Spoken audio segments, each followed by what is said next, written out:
Olá, tudo bem?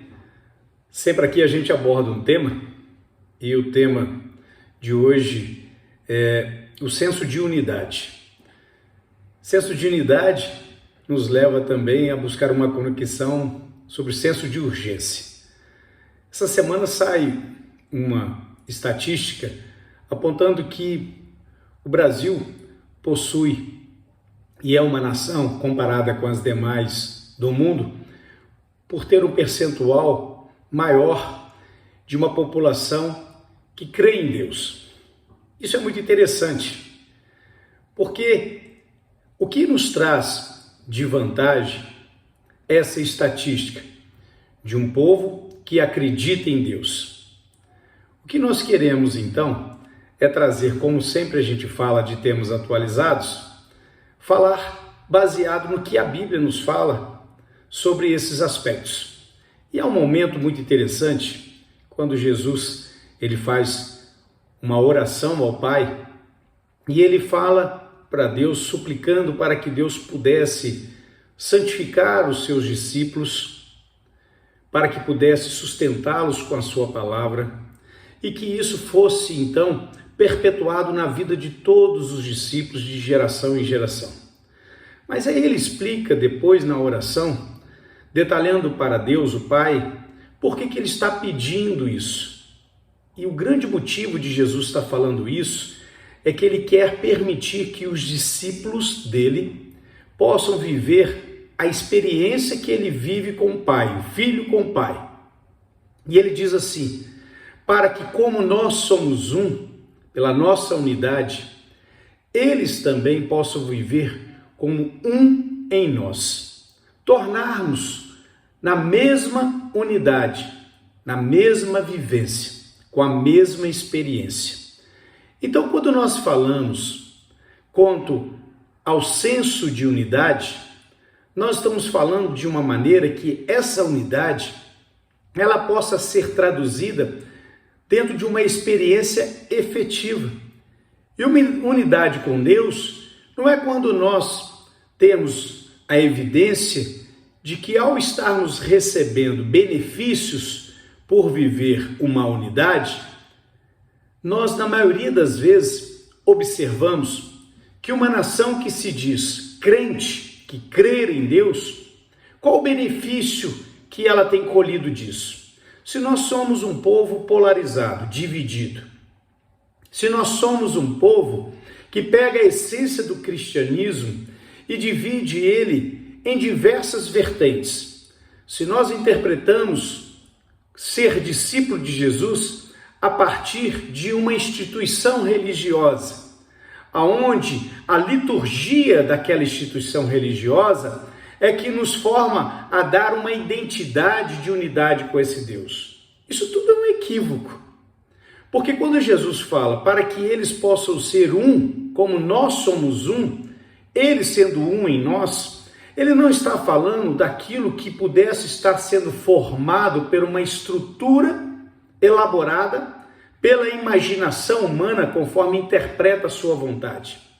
Mas entender que toda a experiência de unidade, ela está centrada numa experiência individual, para que cada indivíduo, tendo a intimidade com Deus, com Jesus Cristo, ele encontre identidade semelhante com o mesmo outro indivíduo, homem, mulher, que também tem e possua a mesma identidade com esse Deus. E isso faz com que nós possamos olhar uns aos outros e encontrar não aquilo que olhamos de nós mesmos, mas aquilo que vemos de Deus uns nos outros. E como que é possível isso acontecer na prática? Desde que a unidade em Deus exista, logo, o que mais Deus vai fazer em nossa vida é o agir do poder do Espírito Santo dele.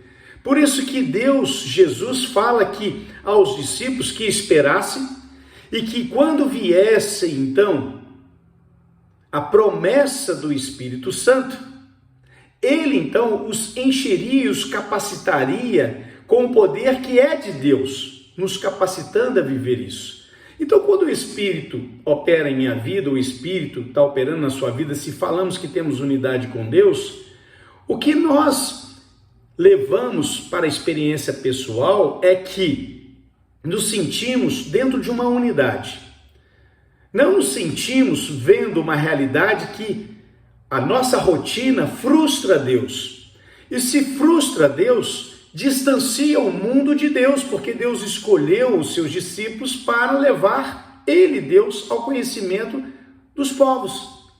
Então, se nós estamos frustrando a Deus, sem viver e experimentar esta unidade, logo o mundo está disperso. E um mundo disperso, ele não consegue experimentar todo o benefício que Deus quer proporcionar. Será que entendemos que o Brasil é do Senhor Jesus Cristo?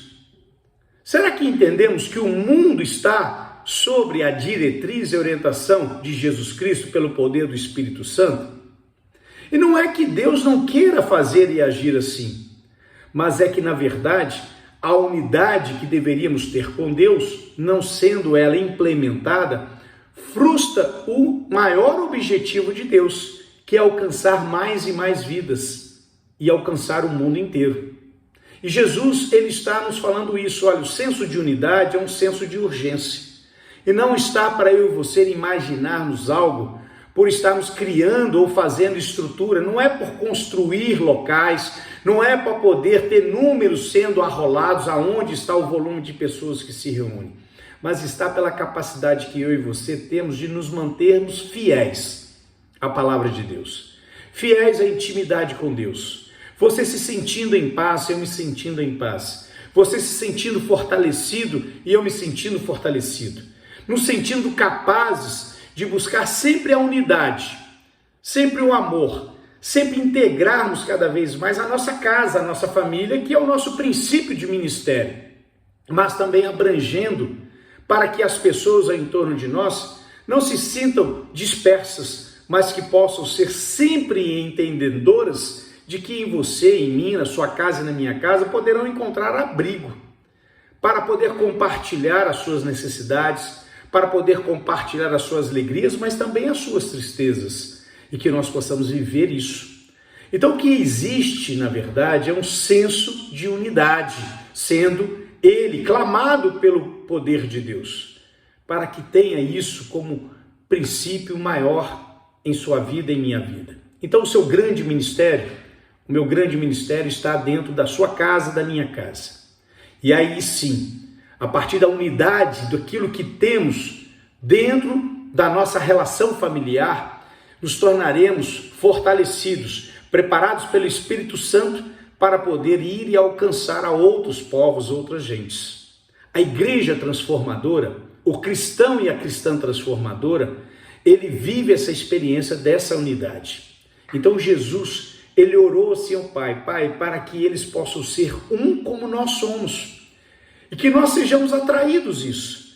E se eu e você entendemos que somos um verdadeiramente em Deus, em Cristo, o Espírito Santo está operando poderosamente em você e em mim, nos socorrendo, nos amparando, mesmo que todas essas diversidades do dia a dia estejam em torno de nós, mesmo que todas as provas, as provocações, as perseguições possam estar diante de nós.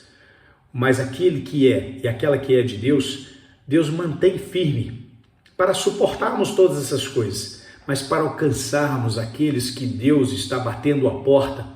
E são muitos corações necessitados. E há muitos corações, muitas vidas necessitando dessa intimidade. Mais do que com você e comigo, mas uma intimidade com Deus. E é esse o maior senso de urgência. Para quebrarmos o caminho dessa maldição que o mundo está vivendo, toda essa realidade ao entorno de nós e tão próximo de nós, há um caminho primário a ser traçado. Eu, buscando e vivendo uma intimidade com Deus, você, buscando e vivendo uma intimidade com Deus. Aí juntos, pelo poder de Deus, vamos nos apoiando, nos ajudando e seguindo à frente nessa empreitada. Sabe por quê? Porque o maior valor disso tudo é que não permaneceremos com Deus somente diante dessa jornada, mas o que na verdade Ele está nos preparando é para ter Ele conosco e nós com Ele uma identidade definitiva para toda a eternidade. E aí sim ouvir de Jesus naquele grande dia, que em breve eu e você encontraremos com Ele, partindo desse mundo, não vamos partir? De que maneira? Ouvindo aquilo que Jesus vai falar àqueles que se tornaram fiéis a Ele. Vinde bendito, vinde bendita, para a morada eterna que eu preparei para você. Esse vai ser o maior alento no dia dessa gloriosa entrada na eternidade. Entenda isso, mas viva isso agora. Não há nada melhor para viver nesse mundo do que seja isso, uma intimidade com Deus. Isso é maior do que tudo, maior do que todos. Isso está para mim desenvolver com Deus. Isso está para você desenvolver com Deus. Que Deus te abençoe. Um forte abraço.